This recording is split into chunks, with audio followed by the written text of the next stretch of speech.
മലങ്കര സഭാ ചരിത്രത്തിലെ ഈ കഴിഞ്ഞ നൂറ്റാണ്ടിൽ നടന്ന 19ാം നൂറ്റാണ്ടിൽ നടന്ന അതിനിർണായകമായ ഒരു സമ്മേളനമാണ് 1876 മുളന്തുരുത്തി സുന്നഹദോസ്.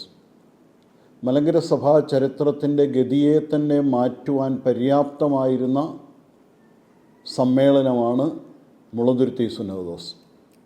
അന്ന് ഇവിടെ ആഗതനായ പരിശുദ്ധ അന്ത്യോക്യ പാത്രിയർക്കീസ് പത്രോസ് മൂന്നാമൻ പാത്രിയർക്കീസ് ബാവ വിളിച്ചുകൂട്ടിയ മലങ്കര സഭയിലെ പള്ളി പ്രതിപുരുഷ യോഗമാണ് മുളന്തുരുത്തി സുന്നഹദോസ്. അന്നത്തെ മലങ്കര മെത്രാപ്പൊലീത്തയായിരുന്ന പുലിക്കോട്ടിൽ ജോസഫ് മാർ ദിവന്നാസ്യോസ് മെത്രാപ്പൊലീത്ത ആ യോഗത്തിൽ സന്നിഹിതനായിരുന്നു.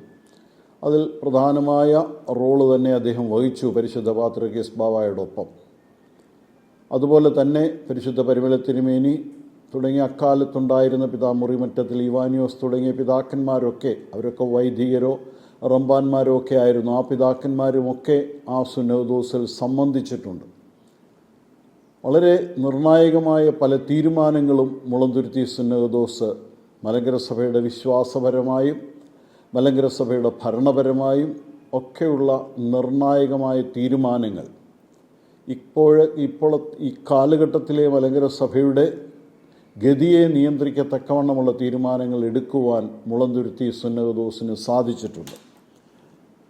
ആ മുളന്തുരുത്തി സുന്നഹദോസിനെ കുറിച്ച് 2-3 കാര്യങ്ങൾ നിങ്ങളുമൊത്ത് പങ്കുവയ്ക്കണമെന്നാണ് ഞാൻ ആഗ്രഹിക്കുന്നത്. 1876 ജൂൺ മാസം 28 മുതൽ 30 വരെയാണ് മുളന്തുരുത്തി സുന്നഹദോസ് നടക്കുന്നത്. ആ മുളന്തുരുത്തി സുന്നഹദോസിൻ്റെ രേഖകളൊക്കെ ഉണ്ട്. സുന്നഹദോസ് വിളിച്ചു കൂട്ടിയതിനെ സംബന്ധിച്ചും പരിശുദ്ധ പാത്രിയർക്കീസ് ബാവ നടത്തിയതായ അധ്യക്ഷ പ്രസംഗത്തെ സംബന്ധിച്ചും ഒക്കെ ഉണ്ട്.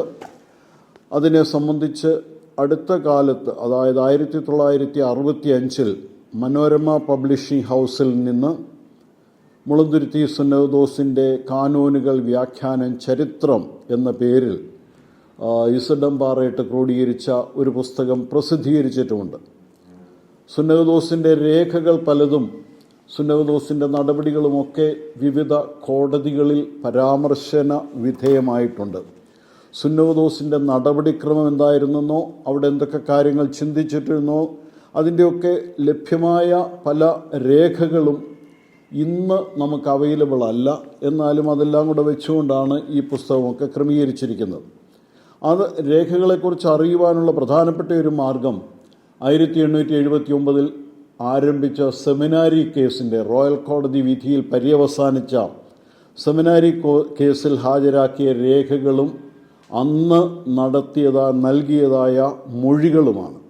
പുലിക്കോട്ടിൽ ജോസഫ് മാർ ദിവന്നാസ്യോസ് മെത്രാപ്പൊലീത്ത വാദിയായും നവീകരണ വിഭാഗത്തിൻ്റെ മാർത്തോമ സഭയുടെ തോമസ് മാർ അത്താനാസ്യോസ് മെത്രാപ്പൊലീത്ത പ്രതിയുമായി 1879 ആരംഭിച്ചതാണ് സെമിനാരി കേസ്.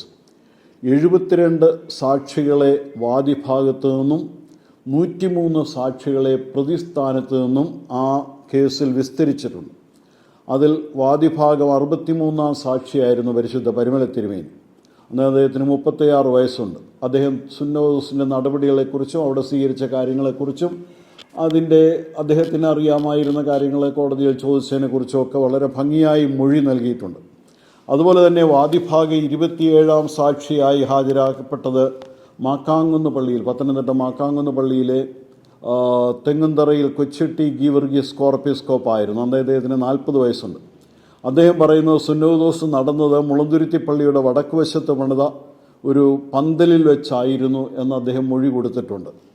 അതുപോലെ തന്നെ അന്ന് വാദിഭാഗം 32ാം സാക്ഷിയായി ഹാജരായ പുത്തങ്കാവ് അങ്ങാടിയിൽ മാമൂട്ടിൽ കുഞ്ഞേന ഈപ്പൻ, അന്ന് 53 വയസ്സുണ്ട്.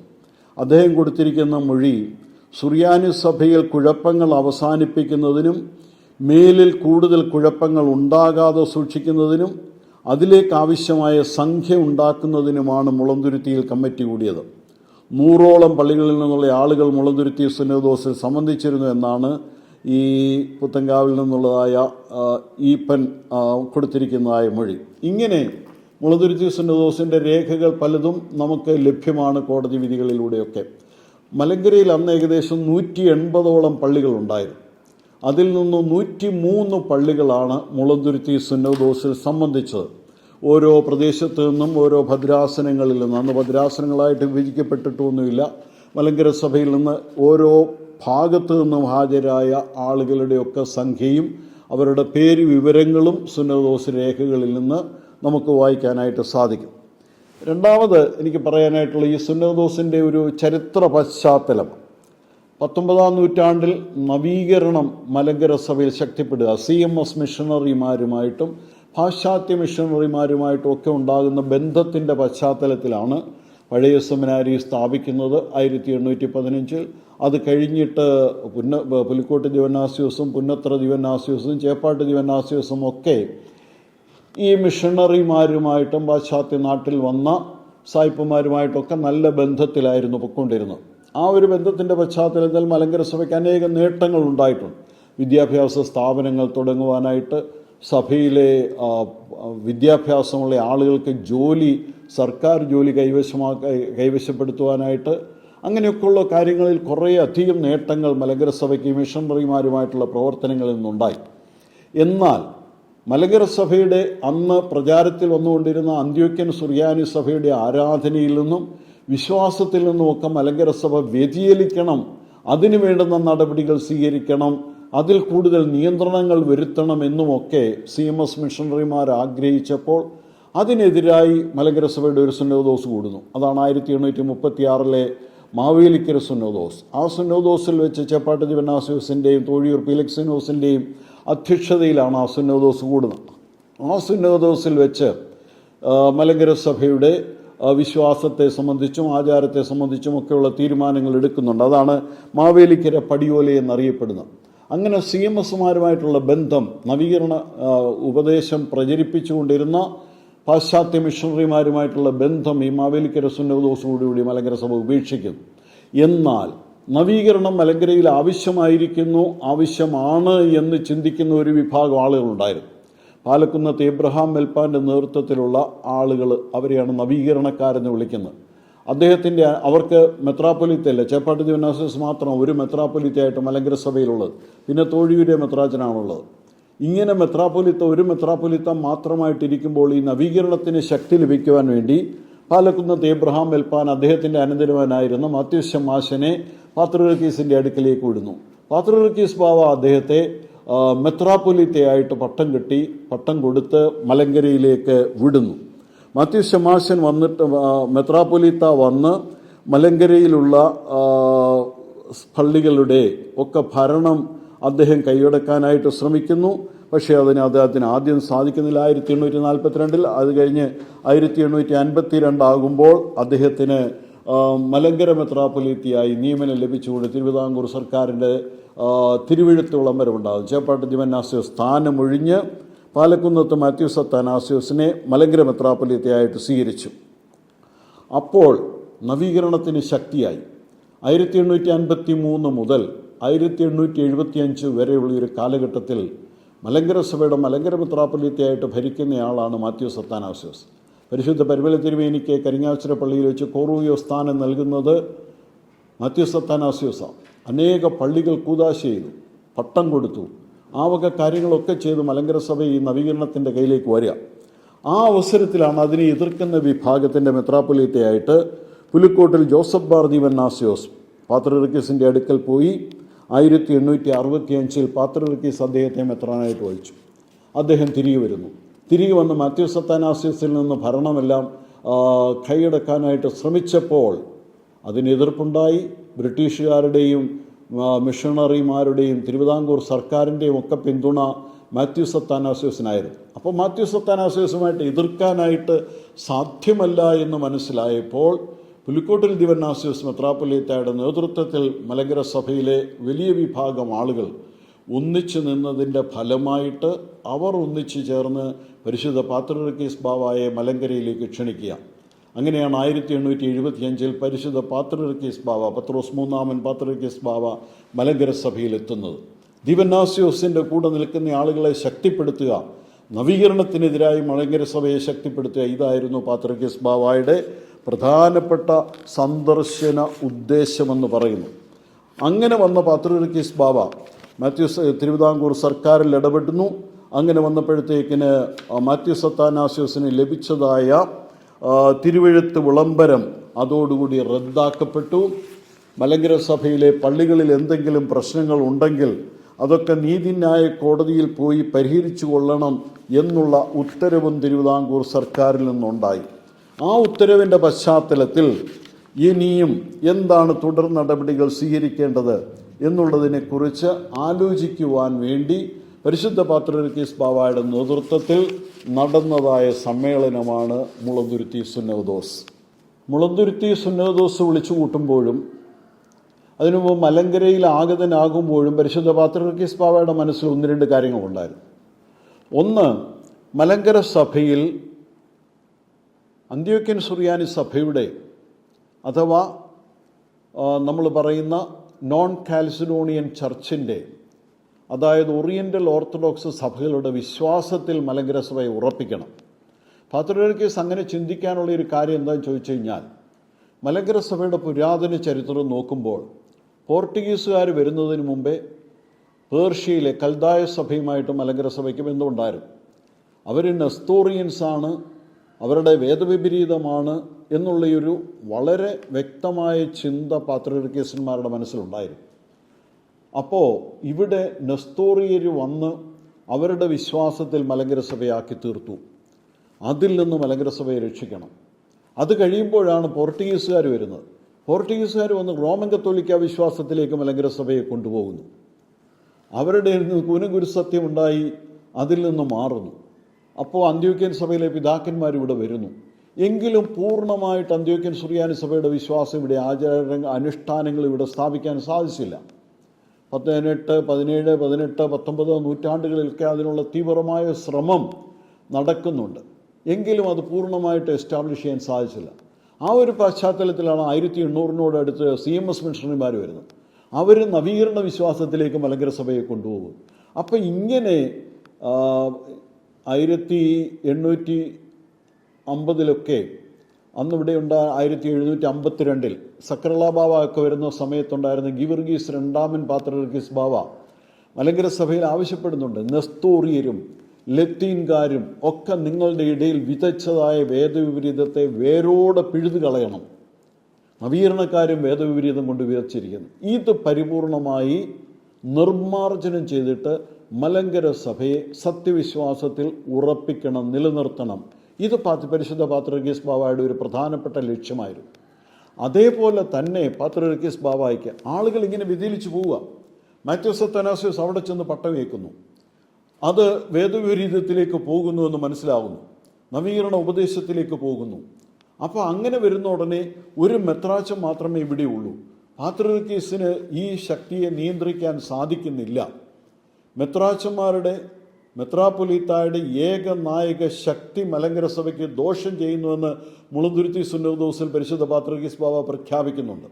അപ്പോൾ അങ്ങനെയുള്ള ഏകനായക ശക്തിയിൽ നിന്ന് മലങ്കര സഭയെ രക്ഷിച്ചിട്ട് മലങ്കര സഭയെ പൂർണ്ണമായിട്ടും തൻ്റെ ചൊൽപ്പടിയിലേക്ക് കൊണ്ടുവരിക. പാത്രിയർക്കീസ് പറയാതെ ഇടത്തോട്ടോ വലത്തോട്ടോ തിരിയാൻ വയ്യാത്ത ഒരവസ്ഥയിലേക്ക് മലങ്കര സഭയെ ആക്കി തീർക്കുക, വിശ്വാസം സ്ഥാപിക്കുക, ഭരണപരമായ കാര്യങ്ങളിൽ പിടിമുറുക്കുക. ഇത് പരിശുദ്ധ പാത്രിയർക്കീസ് ബാവയുടെ ലക്ഷ്യമായിരുന്നു. അദ്ദേഹം അതിന് വേണ്ടുന്നതായ ഒരുക്കങ്ങൾ, തയ്യാറെടുപ്പുകളൊക്കെ നടത്തി. നവീകരണത്തെ എതിർക്കുന്നത് പോലെ തന്നെ സ്വന്തം അധികാരം മലങ്കര സഭയിൽ ഉറപ്പിക്കുക എന്നതും പാത്രിയർക്കീസിൻ്റെ ലക്ഷ്യമായിരുന്നു എന്ന് അക്കാലത്ത് അരങ്ങേറിയ സംഭവങ്ങളൊക്കെ സൂചിപ്പിക്കുന്നുണ്ട്. നവീകരണത്തെ എതിർക്കുന്ന 70% പള്ളികൾ മലങ്കര സഭയിൽ ഉണ്ടായിരുന്നു. 30-35% പള്ളികൾ നവീകരണത്തെ അനുകൂലിക്കുന്നവരായിരുന്നു. പരിശുദ്ധ പാത്രിയർക്കീസ് ബാവയോടുള്ളൊരു ബന്ധമുണ്ട്, അതായത് അതിനോടുള്ളതായ ഭക്തി. ആ ഭക്തിയും ബന്ധവും വെച്ചുകൊണ്ട് അനേക ആളുകൾ അത്തനാസ്യോസിൻ്റെ വിഭാഗത്തിൽ നിന്ന് പാത്രിയർക്കീസ് ബാവയുടെ പുലിക്കോട്ട് ദിവനാസ്യോസിൻ്റെ വിഭാഗത്തിലേക്ക് വരുന്നു. അപ്പോൾ അദ്ദേഹത്തിൻ്റെ ലക്ഷ്യം എന്ന് പറയുന്നത്, പിന്നെ വേറൊരു കാര്യം ഇതിനകത്ത് പറയാനായിട്ടുള്ള ഈ പാത്രിയർക്കീസുമാരുടെ സ്വഭാവവിശേഷത്തെക്കുറിച്ച് പറയുന്നുള്ള ഒരു കാര്യം, മലങ്കര സഭയിലെ 2 വിഭാഗങ്ങളായിരുന്നു അത്താനാസ്യോസിൻ്റെ നേതൃത്വത്തിലും പുലിക്കോട്ടിൽ ദിവനാസ്യോസിൻ്റെ നേതൃത്വത്തിലുമുള്ളത്. ഈ 2 വിഭാഗവും മലങ്കര സഭാ മക്കളാണ്, പാത്രിയർക്കീസ് ബാവയുടെ മക്കളാണ്, അദ്ദേഹത്തിൻ്റെ അധികാരത്തെ അംഗീകരിക്കുന്ന ആളുകളാണ്. അങ്ങനെയൊക്കെയുള്ള ഒരു സ്ഥിതിവിശേഷത്തിൽ ഇവർ തമ്മിൽ ഭിന്നതയുണ്ടായപ്പോൾ ഇവിടെ വന്നപ്പോൾ പരിശുദ്ധ പാത്രിയർക്കീസ് ബാവ ചെയ്തത് അതിലൊരു വിഭാഗത്തെ അനുകൂലിച്ചുകൊണ്ട് മറുവിഭാഗത്തെ പുറത്താക്കായിരുന്നു. ഇതിനെ രണ്ടിനെയും കൂടെ ഒന്നിച്ചു കൊണ്ടുപോകാനായിട്ടല്ല പാത്രിയർക്കീസ് ബാവ ശ്രമിച്ചത്. അത് പലപ്പോഴും ഈ അന്ത്യോക്യ പാത്രിയർക്കീസന്മാരെ കുറിച്ച് ഉണ്ടാകുന്ന ഒരു ആരോപണം. മലങ്കര സഭയിൽ ഭിന്നതയുണ്ടാകുമ്പോൾ അതിലൊരു വിഭാഗത്തെ സപ്പോർട്ട് ചെയ്ത് തൻ്റെ കൂടെ നിർത്തും, മറ്റേ വിഭാഗത്തെ വളരെ ശക്തമായി എതിർക്കും. അങ്ങനെയുള്ള ഒരു എതിർപ്പ് ഈ മുളന്തുരുത്തി സിനോദോസിൽ കാണാം. ഞാൻ നേരത്തെ പറഞ്ഞതുപോലെ 180 പള്ളികളുള്ളതിൽ 103 പള്ളികൾ മാത്രമേ മുളന്തുരുത്തി സിനോദോസിൽ വന്ന് സംബന്ധിക്കുന്നുള്ളൂ. ബാക്കിയുള്ള ആളുകൾ, ബാക്കി സംബന്ധിക്കാതിരുന്ന 70-ലധികം പള്ളികൾ ഈ സുന്നഹദോസിനെ ചോദ്യം ചെയ്തു. സുന്നഹദോസ് വിളിച്ചു കൂട്ടാനുള്ള പാത്രിയർക്കീസിൻ്റെ അധികാരത്തെ തന്നെ ചോദ്യം ചെയ്യുക. അങ്ങനെയാണ് പിന്നെ 1879 സെമിനാരി കേസ് ഉത്ഭവിക്കുന്നത്. അങ്ങനെ വന്ന് ഏതായാലും സുന്നഹദോസ് വിളിച്ചുകൂട്ടി. സുന്നഹദോസ് വിളിച്ചുകൂട്ടിയപ്പോൾ പാത്രിയർക്കീസ് ബാവ ചെയ്ത 2-3 കാര്യങ്ങൾ, 4-5 കാര്യങ്ങളുണ്ട്. പ്രധാനമായിട്ടും സുന്നഹദോസിൻ്റെ തീരുമാനങ്ങൾ നവീകരണത്തിനെതിരായി ഓർത്തഡോക്സ് അഥവാ യാക്കോബായ വിശ്വാസത്തിൽ ജനങ്ങളെ ഉറപ്പിച്ചു നിർത്തുവാൻ വേണ്ടിയാണ് മുളന്തുരുത്തി സുന്നഹദോസ് എന്ന് വിളിച്ചുകൂട്ടിയിരിക്കുന്നതെന്ന് വിളിച്ചുകൂട്ടുന്ന സുന്നഹദോസ് വിളിച്ചുകൂട്ടിക്കൊണ്ടുള്ള കൽപ്പനയിൽ പരിശുദ്ധ പാത്രിയർക്കീസ് ബാവ വ്യക്തമാക്കുന്നുണ്ട്. അന്ത്യോക്യൻ സഭയുടെ വിശ്വാസമാണ് സ്തുതി ചൊവ്വാകപ്പെട്ട വിശ്വാസം അഥവാ സത്യവിശ്വാസം എന്ന് പാത്രിയർക്കീസ് ചൂണ്ടിക്കാണിച്ചു. സത്യവിശ്വാസത്തിൽ നിന്ന് സഭാംഗങ്ങൾ വ്യതിചലിച്ചു പോകാതിരിക്കാനായി പാത്രിയർക്കീസിൻ്റെ കൽപ്പനകളെ അനുസരിക്കുന്ന ഒരു സമ്മതപത്രം എഴുതി കയ്യൊപ്പ് വെച്ച് കൊടുക്കണമെന്ന് സുന്നഹദോസിൽ പാത്രിയർക്കീസ് ബാവ ആവശ്യപ്പെട്ടു. അത് സുന്നഹദോസ് തീരുമാനമായി സ്വീകരിക്കുകയും ചെയ്തു. അതായത് ഇനിയും വിശ്വാസത്തിൽ നിന്ന് ഒരിടവകയും വ്യതിചലിച്ചു പോവുകയില്ല എന്നെഴുതുന്ന ഒരു പ്രമാണം. അതിനെക്കുറിച്ച് പറയുന്ന 4-5 തീരുമാനങ്ങൾ. അന്ത്യോക്യയുടെ സിംഹാസനത്തിങ്കലെ ചൊല്ലുവിളിക്കും സ്തുതി ചൊവ്വാകപ്പെട്ട യാക്കോബായ സുറിയാനി വിശ്വാസത്തിന് വിപരീതം ഒരിക്കലും ഉണ്ടാകാതിരിപ്പാൻ മലങ്കരയിലുള്ള എല്ലാ ഇടവകകളും പാത്രിയർക്കീസിന് ഓരോ രജിസ്റ്റേർഡ് ഉടമ്പടി എഴുതി കൊടുക്കണമെന്ന് സുന്നഹദോസ് തീരുമാനിച്ചു. ആ ഉടമ്പടിയൊന്നും എഴുതി കൊടുത്തൊന്നുമില്ല. കുറച്ച് പള്ളികൾ, 10-12 പള്ളികൾ മാത്രമേ എഴുതി കൊടുക്കുന്നുള്ളൂ. പക്ഷേ ഈ ഒരു തീരുമാനം സുന്നഹദോസിൻ്റേതായിട്ടുണ്ട്. 2, ഓരോ ഇടവകയിലെയും വിശ്വാസികളുടെ സ്ഥിതി വിവര കണക്ക് എടുക്കണമെന്നും പ്രായപൂർത്തിയായ ആണെത്ര പെണ്ണെത്ര എന്നെല്ലാം തീരുമാനിക്കണമെന്നും പ്രായപൂർത്തിയായ പുരുഷന്മാരെല്ലാം പാത്രിയർക്കീസിന് റിഷീസ കൊടുക്കണമെന്നും സുന്നഹദോസ് തീരുമാനിച്ചു. 3, യാക്കോബായ വിശ്വാസത്തിൻ്റെ സ്ഥിരതയ്ക്ക് വേണ്ടി സഭാ നടപടികളും കാനൂനുകളും അടങ്ങുന്ന പുസ്തകങ്ങൾ എല്ലാ പള്ളികൾക്കും അച്ചടിപ്പിച്ചു കൊടുക്കണമെന്നും അതനുസരിച്ച് ഇനി നടന്നുകൊള്ളണമെന്നും സുന്നഹദോസ് തീരുമാനിച്ചു. 4, സുന്നഹദോസ് സമയത്തും അതിനു മുമ്പും മലങ്കരയിൽ ഒരു മെത്രാൻ മാത്രമേ ഉണ്ടായിരുന്നുള്ളൂ. മെത്രാന്മാരുടെ ഏകനായകത്വത്തിൻ്റെ ശക്തി കുറയ്ക്കുവാനും ഒരു പൊതുമുതൽ ഉണ്ടാക്കുവാനും വേണ്ടി പാത്രിയർക്കീസ് പേട്രനും മെത്രാപ്പൊലീത്ത പ്രസിഡന്റുമായി സുറിയാനി ക്രിസ്ത്യാനി അസോസിയേഷൻ എന്നൊരു സംഘടന ഉണ്ടാക്കുവാനായിട്ട് തീരുമാനിച്ചു. ധനശേഖരണത്തിനായി കാശ് പിരിച്ച് അസോസിയേഷനിൽ അംഗങ്ങളെ ചേർക്കണമെന്നും തീരുമാനിച്ചു. എ ക്ലാസ് അംഗങ്ങൾ, ബി ക്ലാസ് അംഗങ്ങൾ, സി ക്ലാസ് അംഗങ്ങൾ, ഇങ്ങനെ 500 രൂപ കൊടുക്കുന്നവർ, 100 രൂപ കൊടുക്കുന്നവർ, 50 രൂപ കൊടുക്കുന്നവർ, ഇങ്ങനെയാണ് മലങ്കര അസോസിയേഷൻ ആദ്യമായി രൂപവൽക്കരിക്കുന്നത്. അതേപോലെ തന്നെ 5, മലയാളത്തിൽ മേലധ്യക്ഷന്മാരുടെ ഏകനായക ശക്തിക്കെതിരായ ശക്തി ഇല്ലായ്ക നിമിത്തം സഭയ്ക്ക് ദോഷം സംഭവിച്ചിരിക്കുന്നു. കാരണം ഒരു മെത്രാച്ചനേ ഉള്ളൂ. ആ മെത്രാച്ചൻ നവീകരണത്തിലേക്ക് പോയാൽ പിന്നെ അതിനെ പിടിച്ചു നിർത്താൻ ഒക്കത്തില്ല. ഒരു മെത്രാച്ചൻ റീത്തിൽ ചേർന്ന് കഴിഞ്ഞാൽ അതിനെ തിരിഞ്ഞു നിൽക്കാൻ ഒക്കുന്നില്ല. അതുകൊണ്ട് മെത്രാന്മാരുടെ ഏകനായക ശക്തി സഭയ്ക്ക് ദോഷം ചെയ്യുന്നു. മെത്രാപ്പൊലീത്തായോടുകൂടെ മലങ്കര സഭയുടെ കാര്യങ്ങൾ നിയന്ത്രിക്കുവാനും പ്രവർത്തിക്കുവാനും, ഒരു തരത്തിൽ പറഞ്ഞാൽ മെത്രാപ്പൊലീത്തയെ നിയന്ത്രിക്കാൻ തന്നെ ഒരു മാനേജിംഗ് കമ്മിറ്റി ഉണ്ടാക്കണമെന്നും യോഗം നിശ്ചയിച്ചു. ഇതായിരുന്നു ഈ മുളന്തുരുത്തി സുന്നഹദോസിൻ്റെ ഒരു അടിസ്ഥാനപരമായി എടുത്തതായ തീരുമാനങ്ങൾ.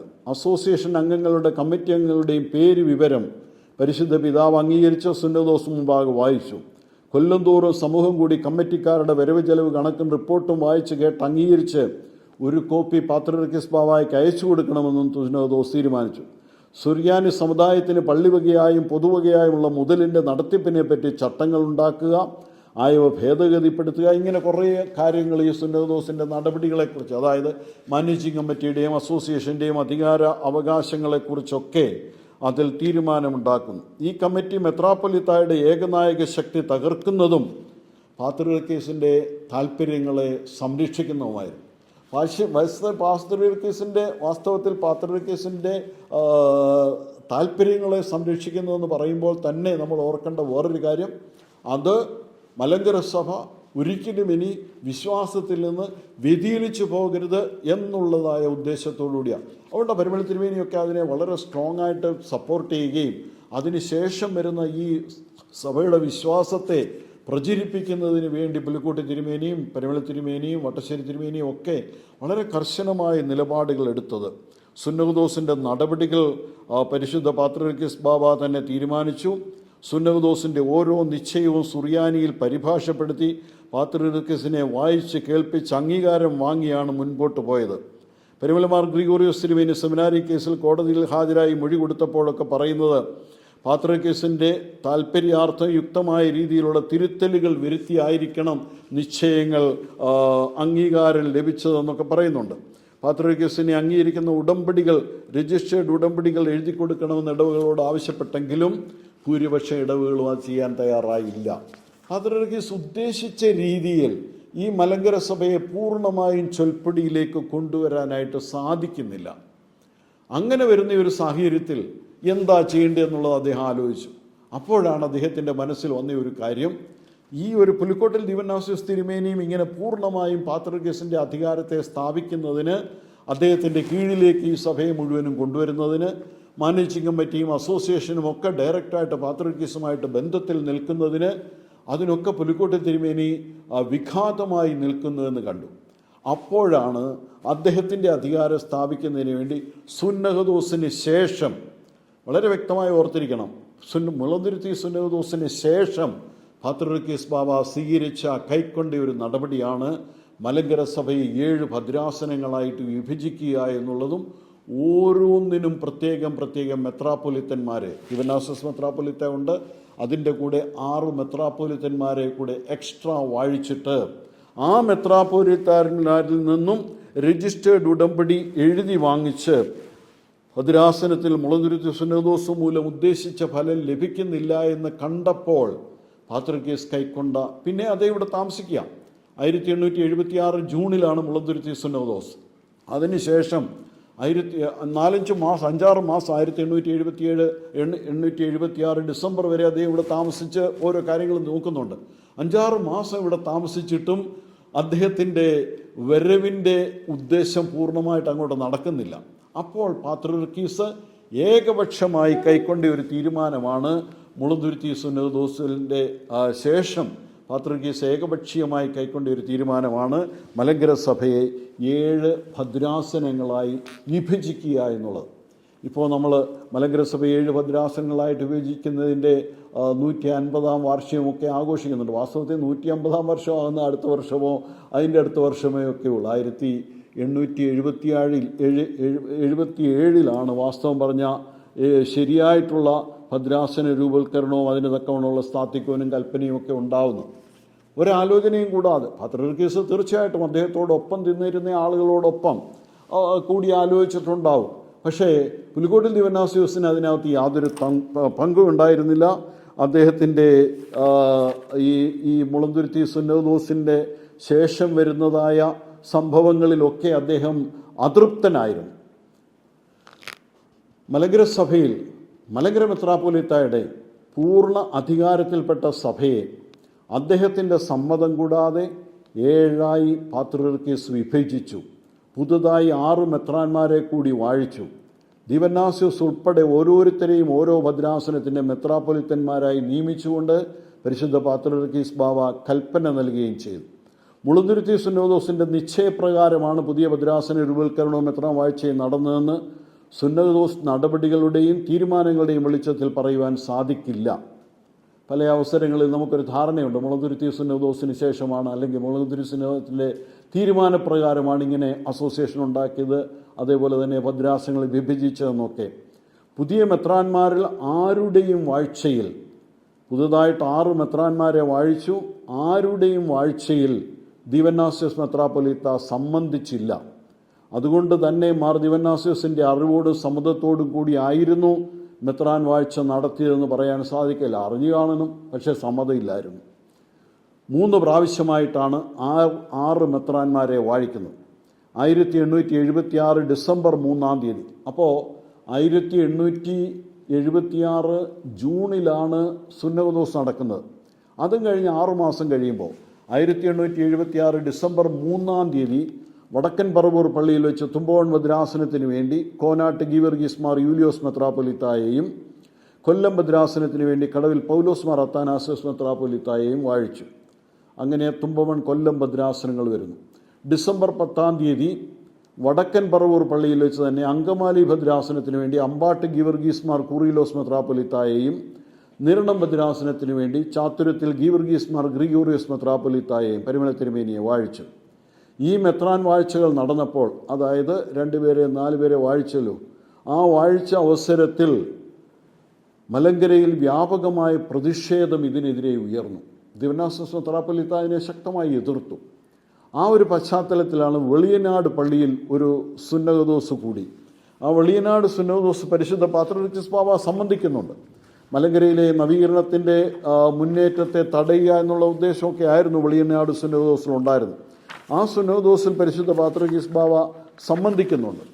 അവിടെ വെച്ച് സുന്നഹദോസ് പറയുന്നുണ്ട്, ഇനിയും മെത്രാന്മാരെ കൂടുതലായി മലങ്കരയിൽ വാഴിക്കരുതെന്ന് പറയുന്നുണ്ട്. പക്ഷേ പാത്രിയർക്കീസ് അതിന് വഴിപ്പെടുന്നില്ല. ആ സുന്നഹദോസ് കഴിഞ്ഞിട്ട് 1877 ജനുവരിയിലാണ് അങ്ങനെ ഒരു സുന്നഹദോസ് കൂടുന്നത്. 1877 മെയ് മാസം 17 കുന്നംകുളം ചെറുളയം പള്ളിയിൽ വെച്ച് കൊച്ചി ഭദ്രാസനത്തിന് വേണ്ടി കാരോട്ട് വീട്ടിൽ ശീമോൻ മാർ ദിവനാസിയോസിനെയും കണ്ടനാട് ഭദ്രാസനത്തിന് വേണ്ടി മുറിമറ്റത്തിൽ പൗലോസ് മാർ ഇവാനിയോസ് മെത്രാപ്പൊലിത്തായെയും വാഴിച്ചു. ഈ 6 മെത്രാന്മാരിൽ നിന്നും അവർ സ്ഥാനമേൽക്കുന്നതിന് മുമ്പ് പാത്രിയർക്കീസിൻ്റെ കൽപ്പനകളെ പൂർണ്ണമായി അനുസരിച്ചു കൊള്ളാമെന്ന് പറയുന്നതായ രജിസ്റ്റേർഡ് ഉടമ്പടി പരിശുദ്ധ പാത്രിയർക്കീസ് ബാവ എഴുതി വാങ്ങിച്ചു.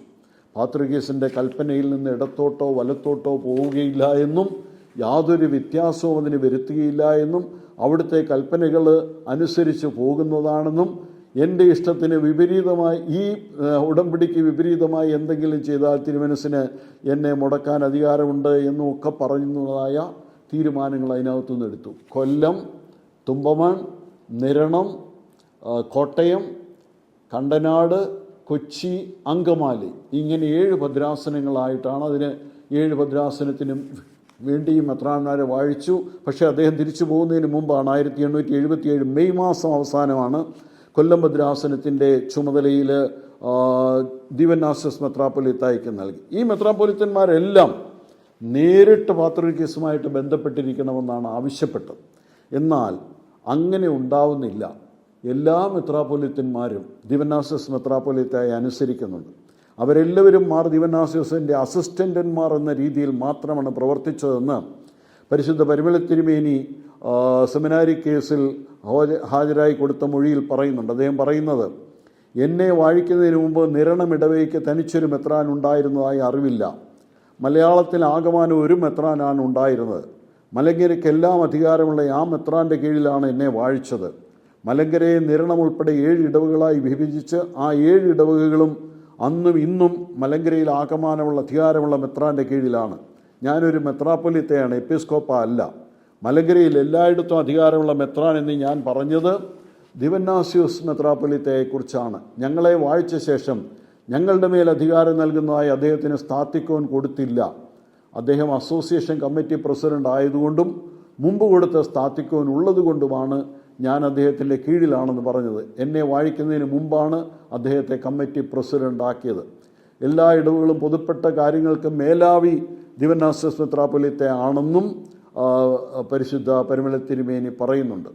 അത് കഴിഞ്ഞിട്ട് അവിടെ മാത്രം നിൽക്കുന്നില്ല പാത്രിയർക്കീസിൻ്റെ അധികാരം. ഈ ഓരോ ഭദ്രാസനങ്ങൾ കഴിഞ്ഞ് ഭദ്രാസന വിഭജനം നടത്തി ഈ മെത്രാന്മാരിൽ നിന്നെല്ലാം നേരിട്ട് ഉടമ്പടി വാങ്ങിച്ചു.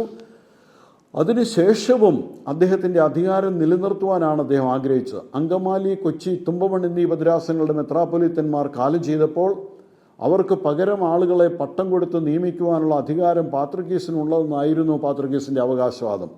അദ്ദേഹം കടവിൽ അത്താനാസിയോസിന് അയച്ച ഒരു കൽപ്പനയിൽ നിന്ന് അത് വ്യക്തമാണ്. പിന്നെയും മാർ ശിമോൻ ദിവന്നാസിയോസിൻ്റെ ഇടവകയും കൊച്ചി, യൂലിയോസിൻ്റെ ഇടവകയും തുമ്പമൺ വിധവകളായിരിക്കുകയാണല്ലോ. ഓരോ ഇടവകക്കാർ തങ്ങളുടെ മേൽപ്പട്ടക്കാരെ ഉണ്ടാക്കുവാൻ അപേക്ഷിക്കുന്നുവെങ്കിൽ അവർ ആ ആളിനെ തിരഞ്ഞെടുക്കുകയും സർക്കാർ രജിസ്റ്ററോടുകൂടി വരികയും ചെയ്യട്ടെ. നാം അവർക്ക് പട്ടം കൊടുക്കുമെന്ന് നിങ്ങൾ അവരെ അറിയിപ്പീൻ. മെത്രാൻ സ്ഥാനം പ്രാപിക്കാനുള്ളവർ പാത്രികീസിനെ അംഗീകരിക്കുന്ന രജിസ്റ്റേർഡ് ഉടമ്പടിയുമായി ചെല്ലുവാനാണ് പരിശുദ്ധ പാത്രികീസ് ബാവ ആവശ്യപ്പെടുന്നത്. ഇങ്ങനെ ഒരു തരത്തിൽ പറഞ്ഞാൽ പരിശുദ്ധ പാത്രികീസ് ബാവയുടെ മലങ്കര സഭയ്ക്ക് ഗുണമുണ്ടാകുന്ന രീതിയിൽ തന്നെ ഭദ്രാസനങ്ങൾ വിഭജനങ്ങൾ ഭാവിയിൽ ഗുണമായി ഉണ്ടായിട്ടുള്ളത്. അങ്ങനെ ഭദ്രാസന വിഭജനം നടത്തുവാനായിട്ട് സാധിച്ചു, പാത്രികീസിൻ്റെ അധികാരം സ്ഥാപിക്കാനായിട്ട് സാധിച്ചു. അങ്ങനെയൊക്കെ ആണെങ്കിൽ തന്നെ മാനേജിംഗ് കമ്മിറ്റിയും അസോസിയേഷനും ഒക്കെ ഉണ്ടാകുന്നുണ്ട്, ഭരണകാര്യങ്ങളിലൊക്കെ വ്യക്തത വരുത്തുവാനായിട്ട് സാധിക്കുന്നുണ്ട്. അങ്ങനെയൊക്കെയുള്ള നേട്ടങ്ങൾ ആ കാലഘട്ടത്തിൽ മുളന്തുരുത്തി സിനോദോസും അതിനുശേഷമുണ്ടായിരുന്ന അനുബന്ധ സംഭവങ്ങളും കാണിക്കുന്നു. എന്നാൽ ഈ ഭദ്രാസന വിഭജനത്തിൻ്റെ പൂർണ്ണമായ പ്രയോജനം മലങ്കര സഭയ്ക്കുണ്ടാകുന്നത് കാതോലിക്ക വാഴ്ചയോടുകൂടിയാണ്. 1912 ഓരോ വാസ്തവം പറഞ്ഞ ഈ മെത്രാപ്പൊലിത്തന്മാരുടെ ഏകനായക ശക്തി കുറയ്ക്കുവാൻ വേണ്ടിയാണ് പാത്രികീസ് ബാവ ഓരോ ഭദ്രാസനങ്ങളെ ഉണ്ടാക്കുകയും മെത്രാന്മാരെ പുതുതായിട്ട് വാഴിക്കുകയും ചെയ്തതെന്ന് പറയുന്നുണ്ട്. വാസ്തവത്തിൽ അങ്ങനെ ഒത്തിരി മെത്രാച്ചന്മാരുണ്ടായിരുന്നത് കൊണ്ടാണ് പിന്നീട് പാത്രികീസിൻ്റെ അധികാരം പൂർണ്ണമായി മലങ്കര സഭയെ സ്ഥാപിക്കാൻ സാധിക്കാതെ ഇരിക്കുന്നത്. വട്ടശ്ശേരി തിരുമേനിയെ മുടക്കുന്നു. വട്ടശ്ശേരി തിരുമേനിയെ മുടക്കിയാലും മുടക്കേക്കാത്ത വേറെ മെത്രാച്ചന്മാർ ഇവിടെയുണ്ട്. അങ്ങനെ ഒന്നാണ് മുറിമറ്റത്തിൽ ഈവാനിയോസിനെ കാതോലിക്കായിട്ട് വാഴിക്കുന്നത്. അപ്പോൾ ഒരു മെത്രാച്ചനെ ഉണ്ടായിരുന്നെങ്കിൽ ആ മെത്രാച്ചനെ മുടക്കിക്കഴിഞ്ഞാൽ പിന്നെ ഒന്നും ചെയ്യാൻ സാധിക്കാത്ത ഒരവസ്ഥയിലേക്ക് മലങ്കര സഭ വന്നേനെ. അങ്ങനെ വരുന്നില്ല. അങ്ങനെ വരുന്നതിന് ഈ സ്വയം കൃത അനർത്ഥം എന്ന് തന്നെ പറയത്തില്ല എന്ന് പറയുന്ന പോലെ തന്നെ ഈ മെത്രാന്മാർ കൂടുതലുണ്ടായതുകൊണ്ട് പാത്രികീസിനെ അനുസരിക്കുന്ന ഒരു വിഭാഗം മെത്രാപ്പൊലിത്തന്മാരുണ്ടെങ്കിൽ പാത്രികീസിനെ അനുസരിക്കാത്ത വേറൊരു വിഭാഗവും മെത്രാപ്പൊലിത്തന്മാരുണ്ടാകും. 1912 മലങ്കര കാതോലിക്ക സ്ഥാപനമുണ്ടാകുന്നു. ഭദ്രാസന വിഭജനത്തിൻ്റെ പൂർണ്ണമായ പ്രയോജനങ്ങൾ ആ കാതോലിക്ക സ്ഥാപനത്തോടുകൂടി ഉണ്ടാകുന്നു. മുമ്പോട്ടുള്ള മലങ്കര സഭയുടെ ചരിത്രത്തിൽ നിർണായകമായ സംഭവങ്ങളായിട്ട് ഇതൊക്കെ മാറുകയാണ്. അതിനെക്കുറിച്ച് അല്പം കാര്യങ്ങൾ സംസാരിക്കണമെന്ന് മാത്രമേ ഞാൻ ആഗ്രഹിച്ചുള്ളൂ. Thank you very much.